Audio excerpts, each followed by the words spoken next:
J'ai envie de demander aux musiciens de vous conduire dans une adoration. Ils sont inspirés, on vous écoute.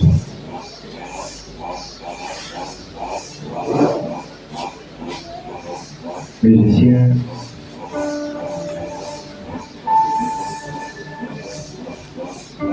on va vous suivre.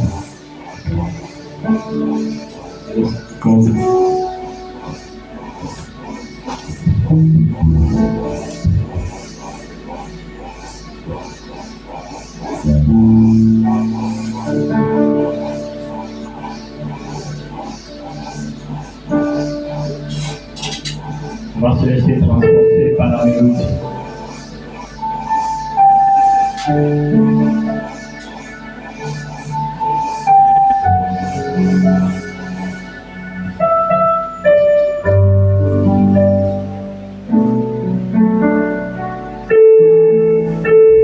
Que la mélodie parle à ton âme ce matin.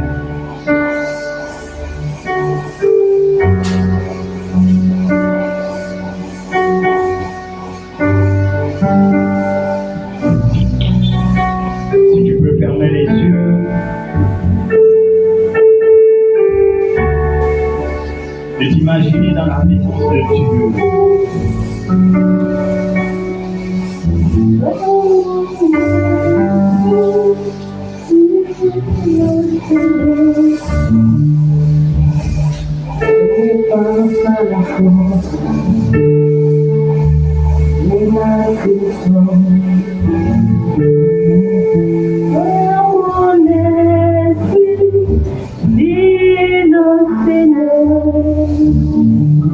Tu peux réaliser ces paroles.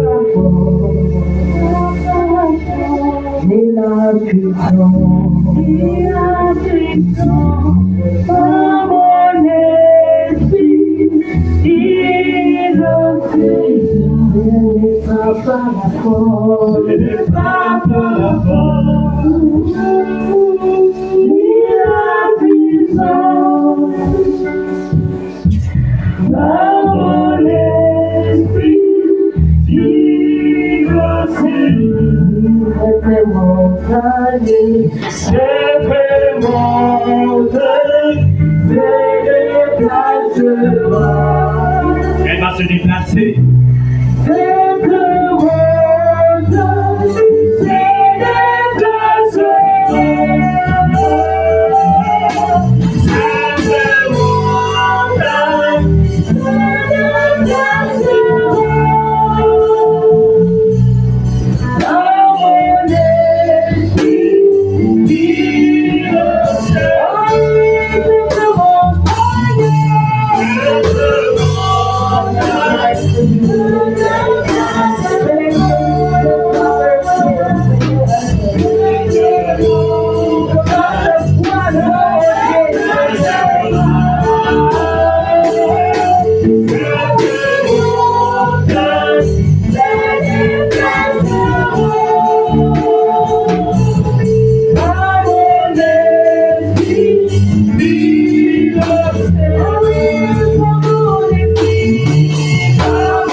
Cette montagne.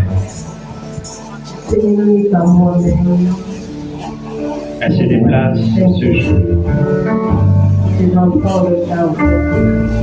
Elle ne se dresse plus sur ton chemin. Cette montagne ne t'empêche plus de voir la gloire de Dieu. Parce que Jésus a déplacé cette montagne. Merci parce que tu as osé la solidité dans nos oreilles ce matin. Il a déplacé Tu as osé, Seigneur, Père éternel, l'incrédulité, Seigneur, les raisonnements. Et ce n'est ce qui vous empêchait de croire en toi. Tu as enlevé, Seigneur, tu as enlevé. Tu as déplacé, Seigneur, Père éternel, dans nos cœurs, disposés à te compter, Seigneur. Merci Seigneur. Est-ce qu'on peut acclamer le Seigneur?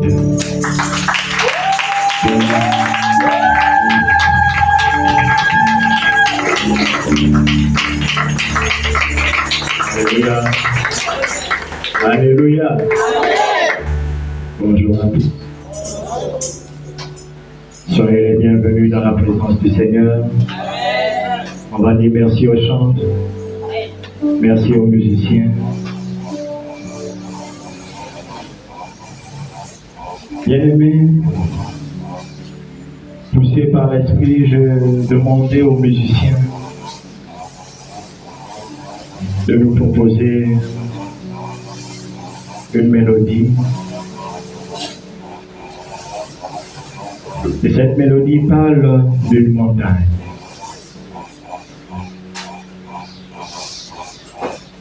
Que Dieu te demande de parler. Afin que cette montagne ne se dresse plus devant ton chemin.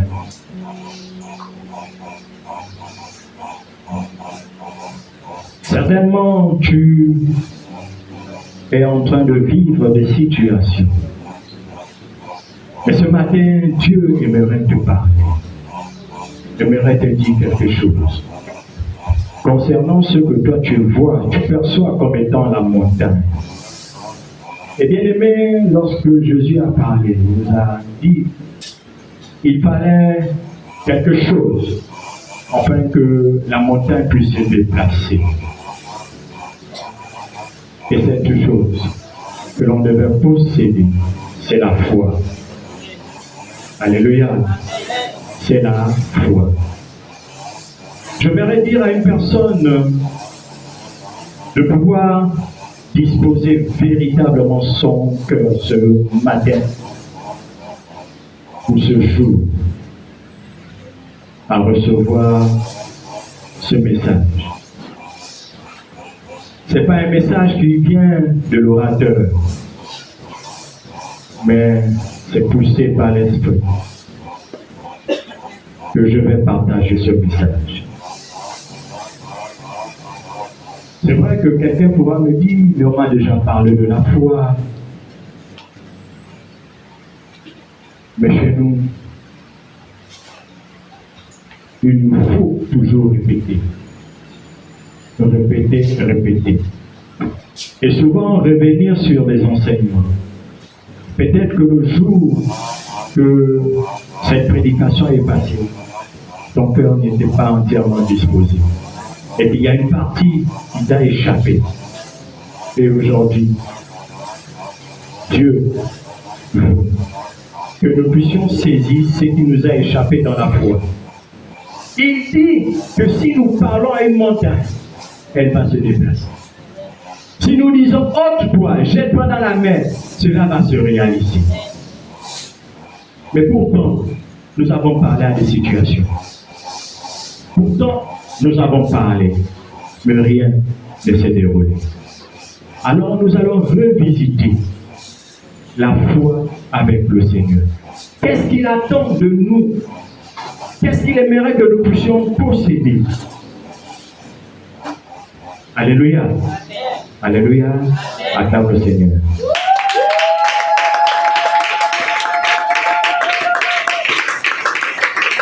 Bien-aimés, d'emblée, on va aller dans la définition de la foi. Nous allons définir la foi. Dans un premier temps, nous allons définir la foi selon la conception du dictionnaire. Je cherchais dans un dictionnaire et pensais que ce dictionnaire-là me donne comme définition. La foi, c'est faire confiance. Alléluia. La foi, c'est faire confiance, selon le dictionnaire. Et ils disent que la foi est un vieux mot français, dérivé du latin, qui signifie confiance et engagement. Croire. Et dans ça, il y a aussi la notion de foi. Amen.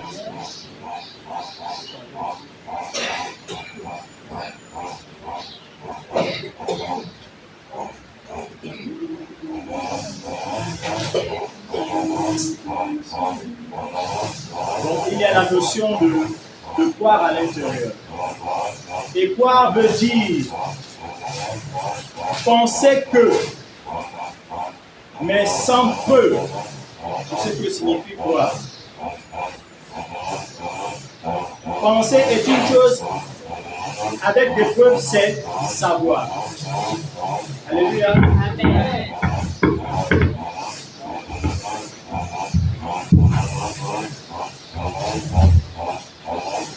Je reprends.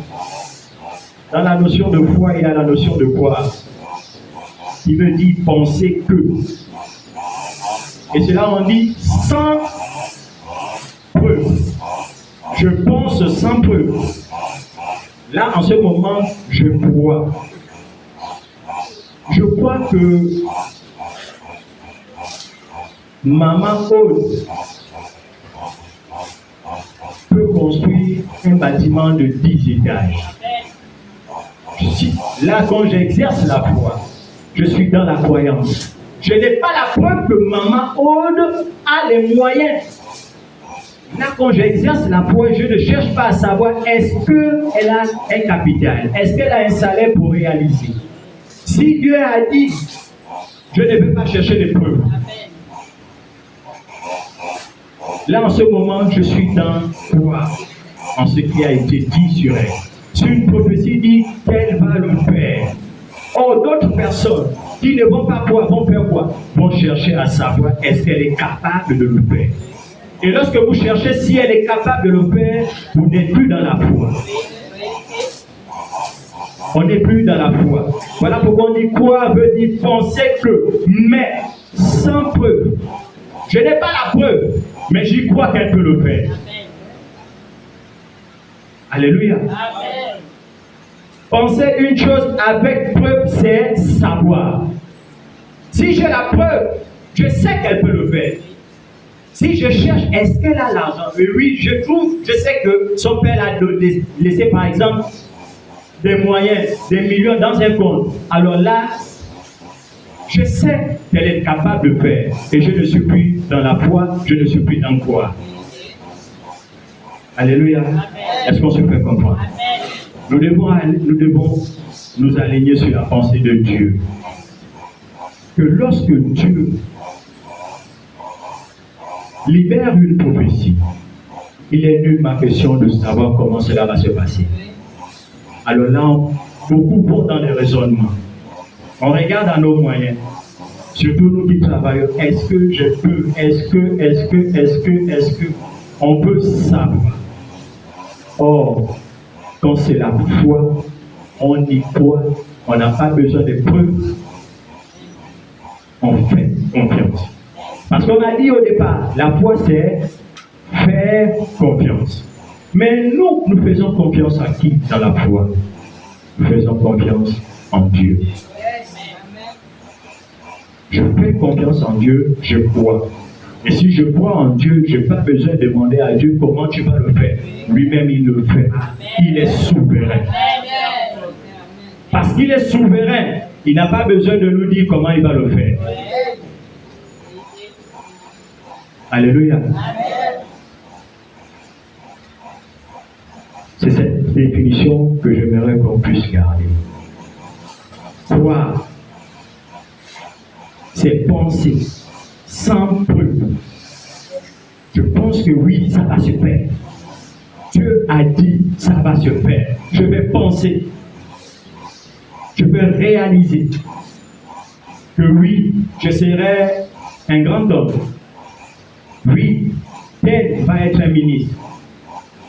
Et quand tu commences à chercher, après la preuve, comment il fera pour être ministre? Il passera par où? Est-ce qu'il a des relations? Etc. Là. Tu n'es plus dans la foi. Tu es maintenant, tu rentres dans le domaine du savoir. Tu cherches à savoir comment la personne pourra accéder. Quel est le chemin que la personne pourra emprunter? Quelle est la probabilité? Il est hors de question d'agir ainsi. Nous, Dieu veut que nous soyons des hommes et des femmes de foi. Alléluia. La deuxième définition, cette définition-là, nous allons la tirer de notre parole de Dieu. Et là, c'est Dieu qui nous donne. Connue de tous dans le livre de Hébreux, chapitre 11, le verset 1. Est-ce qu'on peut préparer un second micro? Quelqu'un va lire avec moi? En attendant d'avoir le second micro, je vais lire. On va se lever, on va honorer la parole de Dieu.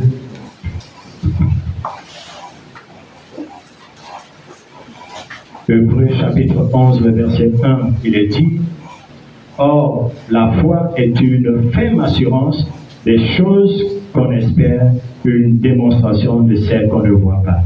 Alléluia. Amen. Vous s'asseoir et on acclame le Seigneur.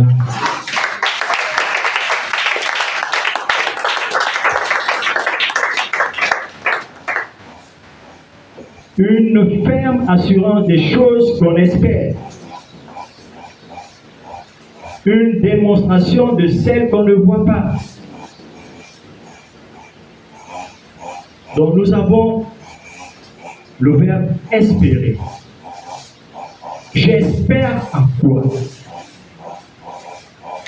À des choses que Dieu a certainement prononcées pour nos vies. Homme, femme béni, tu vois là, tu vas être riche. Ça a été prononcé. Tu auras ceci. Ça a été prononcé.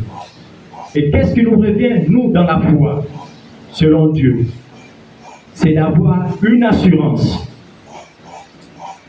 sur ces choses qui ont été annoncées. Cette assurance, nous devons espérer une ferme assurance des choses qu'on espère. Et voyez-vous, il y a des choses qu'on espère nous.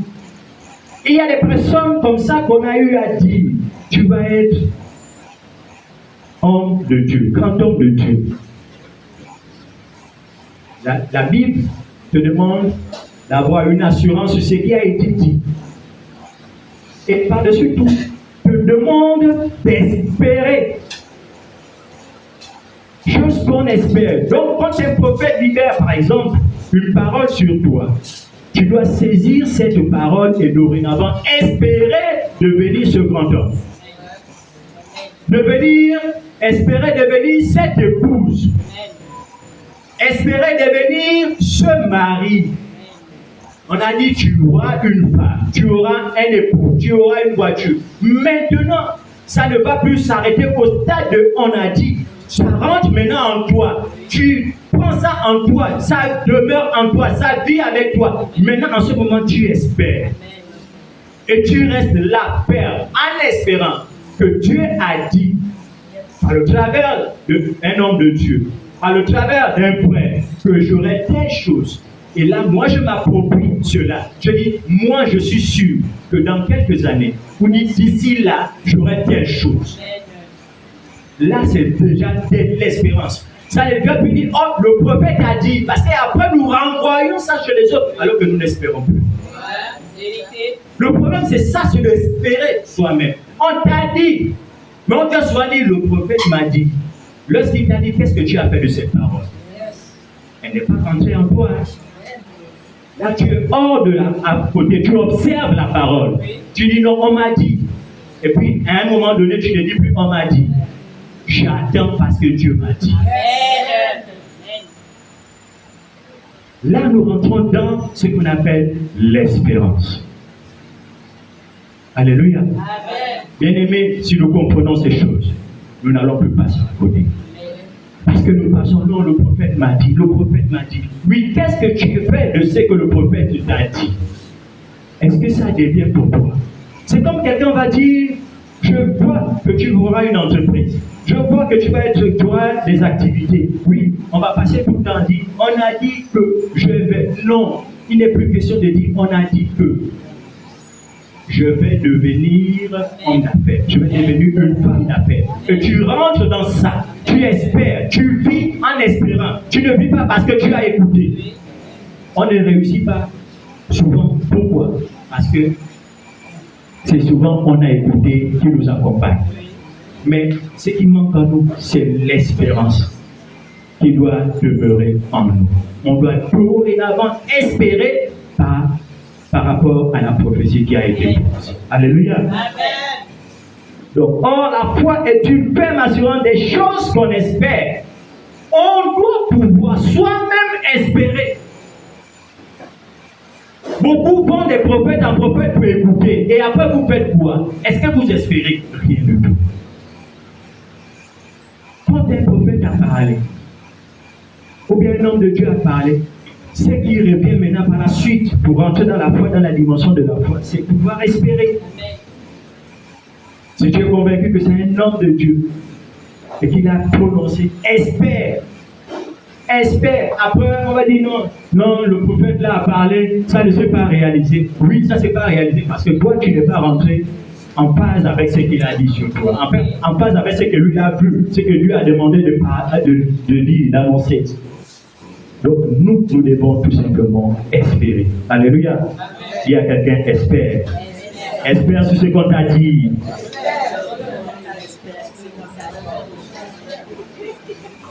Et bien aimé, l'autre définition, quand on dit c'est une démonstration de celle qu'on ne voit pas. Et après, il faut démontrer.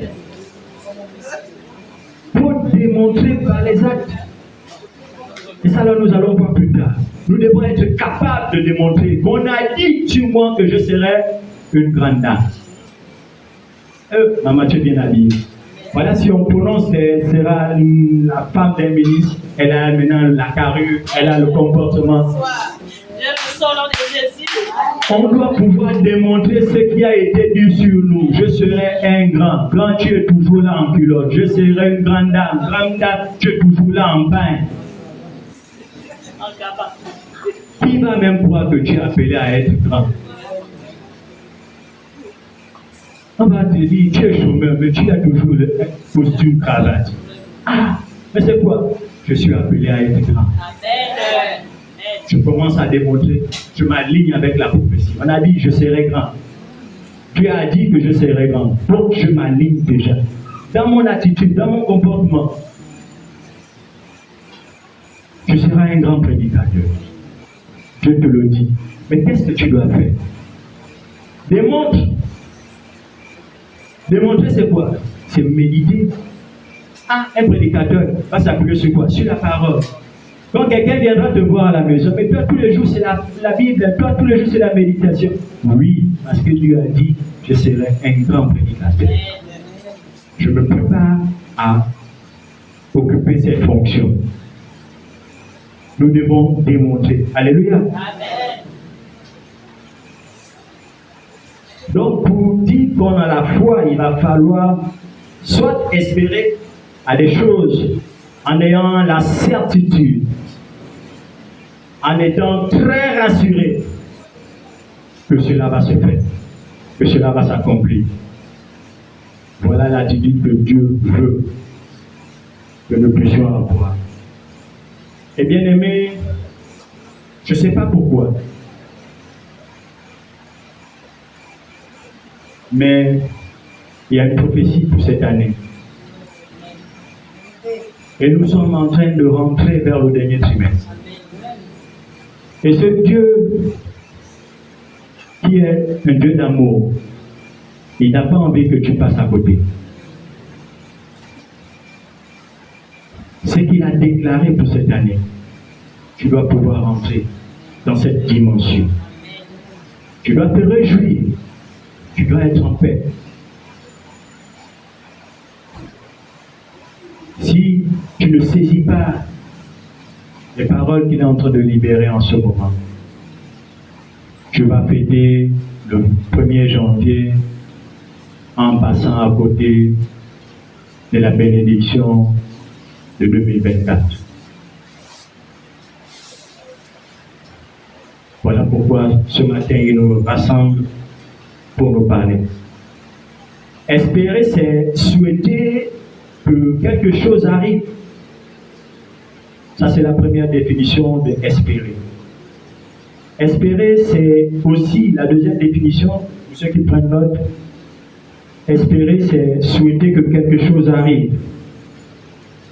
Par exemple, espérer gagner un match, un travail. La deuxième définition, c'est avoir confiance en avoir confiance en espérant à l'avenir. Alléluia. Mais c'est la troisième définition qui m'intéresse beaucoup plus, que nous allons retenir. Espérer, c'est attendre avec confiance un bien que l'on désire. Attendre, notez, attendre avec confiance un bien que l'on désire. Considérer comme possible et probable sa réalisation. Considérer comme possible et probable sa réalisation. Considérer comme certaine une chose dont on n'est pas scientifiquement et objectivement sûr. Alléluia. Alors si on comprend ça, on va véritablement nager dans la foi. Donc je reprends. Lorsqu'on a la foi, on doit pouvoir espérer à des choses. Et on nous dit espérer, c'est attendre. Avec confiance. Un bien que l'on désire. Alléluia. Pourquoi? Je rappelle que Dieu, il est souverain. Avec bienvenue, il peut le faire tout de suite, instantanément. Et avec moi, il va dire, avec toi, j'ai besoin que tu puisses atteindre un certain stade. Et ça va prendre du temps. Donc, devant Dieu, je ne peux pas aller dire, bienvenue au moi, nous étions tous malades. Et bienvenue à l'instant a reçu la guérison. Et moi, ça tarde. Si elle tarde, attends. Tout simplement. Il est souverain. Personne n'impose à Dieu. S'il décide aujourd'hui, c'est bienvenu, c'est bienvenu. S'il dit demain c'est maman Joël, demain c'est maman Joël. S'il dit Armand, toi c'est en décembre, j'attends décembre. Il n'a de compte à rendre à personne. Donc, dans la foi, on doit savoir attendre avec confiance un bien que l'on désire. Aussi, c'est considérer comme probable, comme possible et probable, sa réalisation. Donc, nous devons considérer. Ah, bien-aimé, il y a aussi ce verbe. Est-ce que tu considères la prophétie? Qu'est-ce que tu considères dans la vie? Nous devons considérer. Ce n'est pas parce que le pasteur a dit, et puis on s'en va, on ne considère pas. Quand il s'agit de considérer, nous savons ce qu'on attend par considérer. Et qu'est-ce qu'on fait lorsque nous considérons une personne? Ou bien nous considérons un objet à la maison. On prend beaucoup d'attention. On veille sur la chose. On veille sur la personne. Une maman, quand elle a son enfant, elle considère son enfant. Elle veille sur son enfant. Il en va de même pour nous, les enfants de Dieu. Quand Dieu nous libère une parole, il libère une prophétie. Nous devons considérer cette prophétie. Alléluia. Il a dit aussi, considérer comme certaine une chose dont on n'est pas scientifiquement et objectivement sûr. On dit scientifiquement et objectivement, comme j'ai pris le cas de Maman Aude. Si on dit tout de suite, on nous dit Maman Aude, en décembre, aura un bâtiment de 10 étages. Objectivement, lorsque ceux qui connaissent Maman Aude vont dire, elle va faire ça comment? D'autres vont aller regarder scientifiquement, vont dire, non, je vais peut-être chercher son salaire, elle gagne combien? Et puis je vais faire des calculs. Faire des calculs, non, scientifiquement, elle ne peut pas. Objectivement, après, je cherche. Est-ce que dans sa famille, il y a quelqu'un qui était milliardaire pour qu'elle puisse posséder? Là, on cherche. Mais nous, quand on est dans cette phase, si ça vient de Dieu, on nous dit, on ne fait pas ainsi. On ne cherche pas à calculer. Scientifiquement, est-ce qu'elle peut, avec son salaire, on regarde objectivement, est-ce que sa famille, est-ce que non. Qui a dit? Dieu, on s'allie, on y croit. Et on attend. Amen. Ça, on appelle la foi. Amen. Alléluia. Acclame le Seigneur. C'est ce qu'on attend, c'est ce qu'on appelle la foi.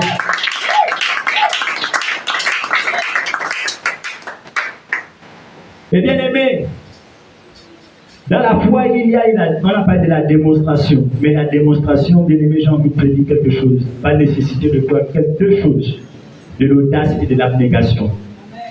Audace. Audace, c'est le fait d'oser les actions dangereuses ou difficiles. Il faut avoir de l'audace. Mais on va voir plus tard dans la Bible, il y a une femme, à la perte de sang, elle a eu de l'audace. L'abnégation, c'est quoi? En termes théologiques, il s'est dit du détachement de tout ce qui n'a point rapport avec Dieu, pour s'attacher uniquement à Dieu. Alléluia. Nous avons besoin de l'abnégation. Est-ce que tu peux acclamer le Seigneur? C'est vrai que là, nous sommes encore dans la définition. Et cette abnégation, cette audace s'obtient par la foi. Mais nous allons visiter rapidement celui qu'on appelle le Père de la foi. Comment ça s'est passé avec lui? Alléluia. Nous allons lire le livre de Genèse chapitre 12. Comme je disais, on peut donner le micro à une personne. Genèse chapitre 12. Quelqu'un va m'aider. Les versets 1 à, je crois, 1 à 7. Quelqu'un de vous? On va lire rapidement. Genèse chapitre 12, le verset 1 à 7. Un des musiciens. On va inviter notre maman. Je lis la parole de Dieu dans Genèse chapitre 12, du verset 1 au verset 7.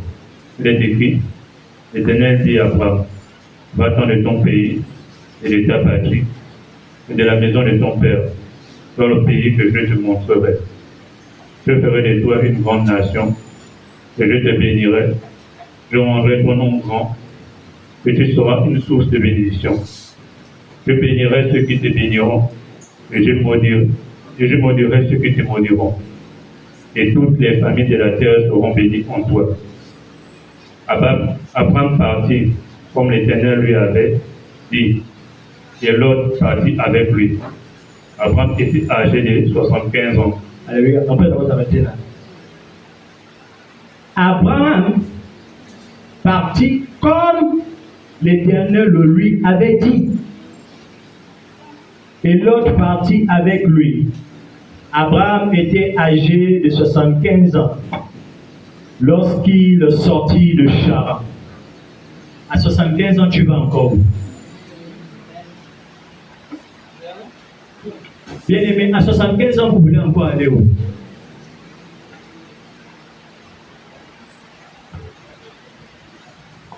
Qu'est-ce qu'il faut encore chercher à 75 ans? Et on va suivre. La suite, le verset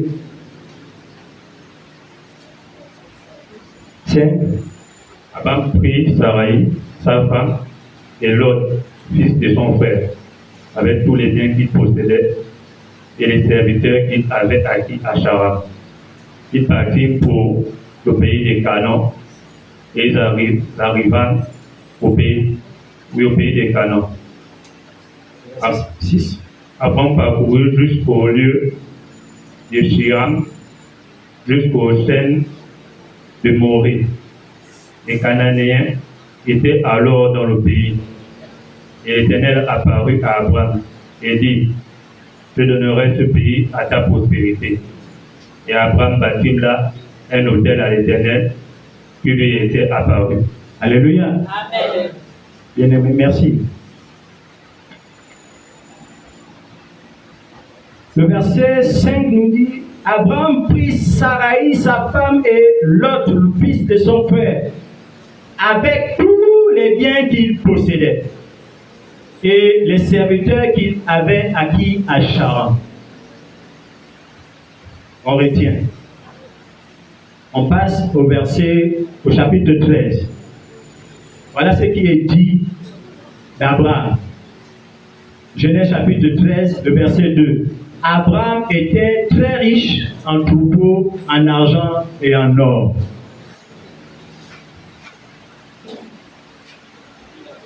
Bien aimé, ça là c'est peut-être pour résoudre une situation. Il y a certainement des personnes qui pensent qu'il n'y a que des pauvres que Dieu aborde. Il n'y a que des pauvres que Dieu appelle. On nous dit Abraham était riche.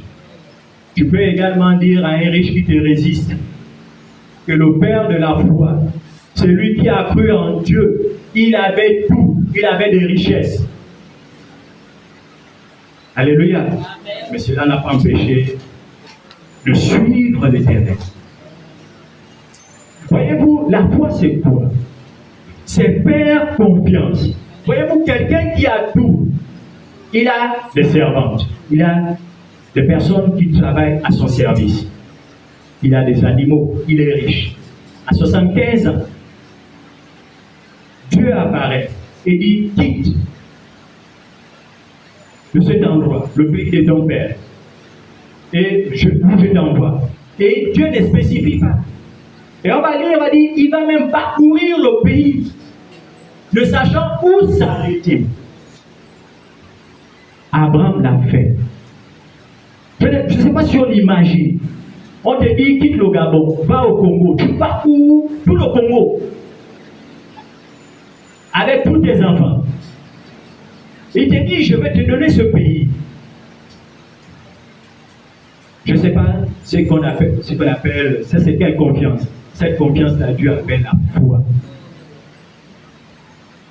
Vous dites, attends, c'est quoi le projet? Comme disent souvent les enfants.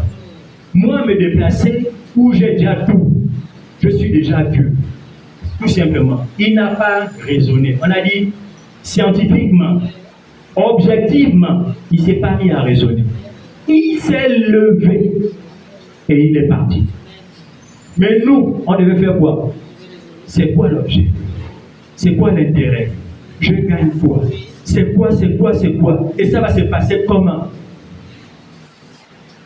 Voyez-vous? Et il dit même encore au verset 7. Ce qui est encore plus... L'Éternel apparut à Abraham et dit, je donnerai ce pays à ta postérité. Et Abraham bâtit là un autel à l'Éternel qui lui était apparu. Quelqu'un à sa place, à la place d'Abraham, pourrait plus dire, Seigneur, moi j'ai 75 ans. Tu aurais pu choisir un jeune pour dire, lui, il a encore toute la vie, il va conquérir ce pays. Et moi, tu m'amènes ici pour dire, c'est pour ma postérité.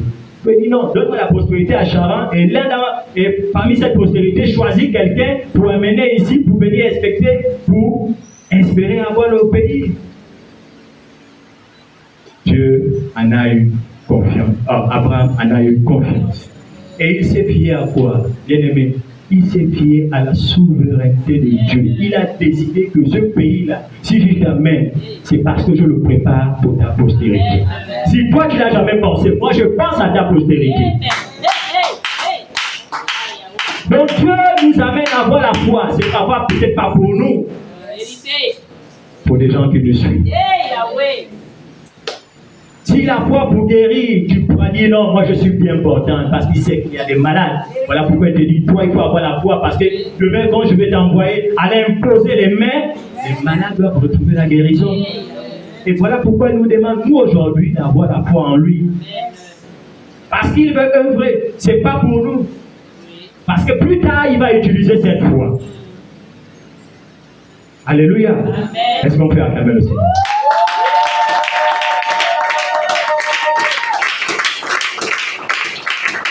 Et voilà pourquoi nous devons comprendre pourquoi est-ce que nous devons avoir la foi.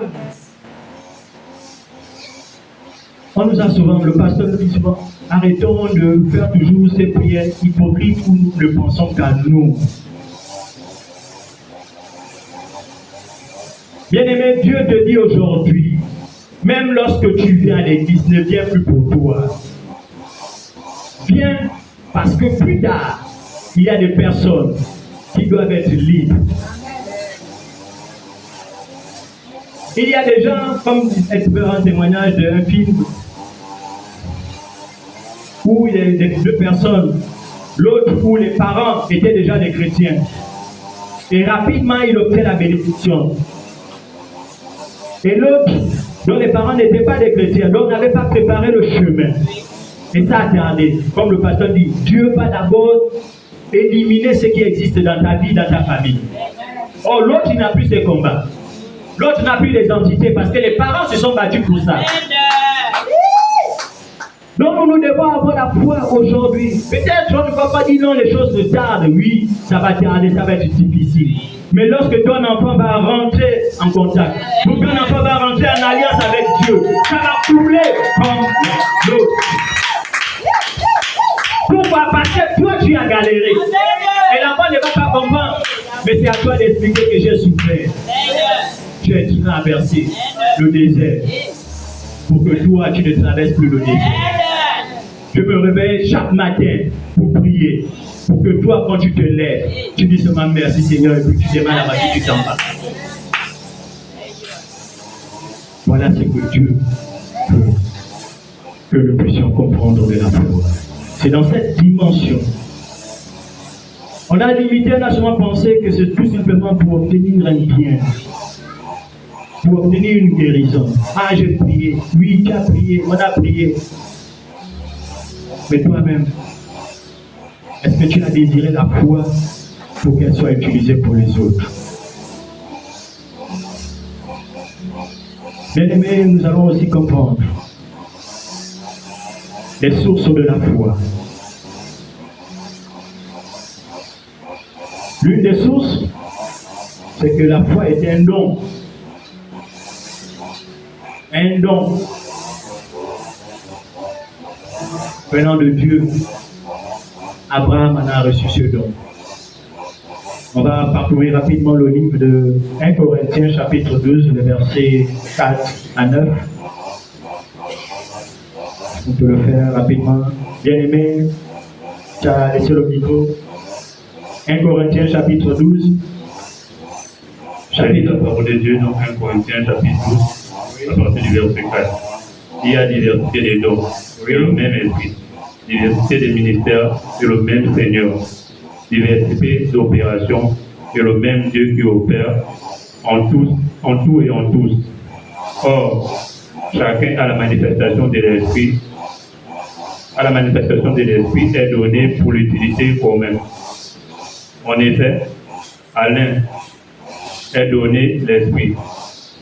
À l'un est donné par l'esprit une parole de sagesse. Oui. À un autre, une parole de connaissance, selon le même esprit. À un autre, la foi, par le même esprit. À un autre, le don de guérison, par le même esprit. Alléluia. Amen. Donc nous venons de comprendre que l'Esprit de Dieu peut donner un don de sagesse à quelqu'un, mais à un autre, c'est la foi. Ne nous étonnons pas de voir des personnes qui, lorsque on annonce quelque chose, ils sont là, ils croient, ils ne penchent pas. Il y a des personnes comme ça que Dieu a donné cette foi. Alléluia. Amen. Il y a le don de foi qui vient de l'Éternel. Donc le don de foi peut se définir comme une confiance exceptionnelle, forte en les promesses, la puissance et la présence de Dieu, permettant aux croyants de prendre position courageusement pour la poursuite de l'œuvre de Dieu dans l'Église. Donc il y a des personnes comme ça qui peuvent avoir ce don de foi. Alléluia. La foi s'obtient également à la suite d'une rencontre. Et là, nous allons voir dans le cas d'Abraham. On a dit dans le chapitre 7, l'Éternel apparut à Abraham. Et Abraham tout de suite a fait confiance à Dieu. Et il est parti. On ne nous a pas dit qu'Abraham a raisonné. Il a fait confiance à Dieu. Donc, lorsque Dieu t'apparaît, il va également se passer, il va te donner la foi. Alléluia. C'est le cas également de la rencontre entre Jésus et Paul, qu'on appelle Saul. Dans le livre de Actes, chapitre 9, le verset 1 à 6, vous pouvez lire à la maison. L'apôtre Paul était le persécuteur de l'Église. Et il s'opposait à la doctrine de Jésus. Ceux qui suivaient Jésus, il était contre eux. Mais lorsque l'apôtre Paul a eu cette rencontre, comme le pasteur nous enseigne la fois dernière, cette rencontre dynamique avec Jésus, alors là, il s'est abandonné. Il a abandonné le culte de ses parents, la religion de ses parents. Il a dit, c'est toi le Seigneur, alors je m'incline.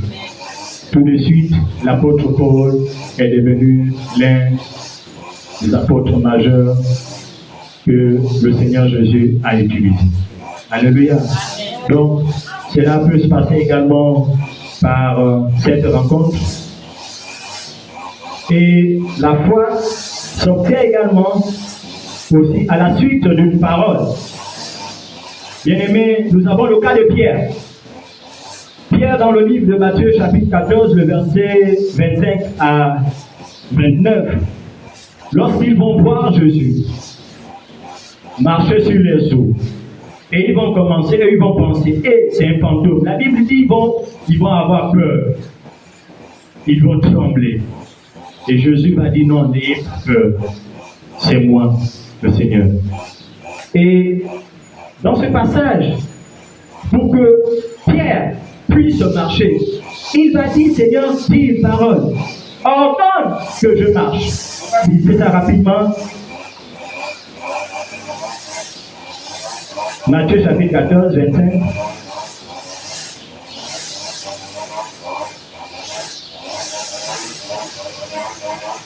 Matthieu.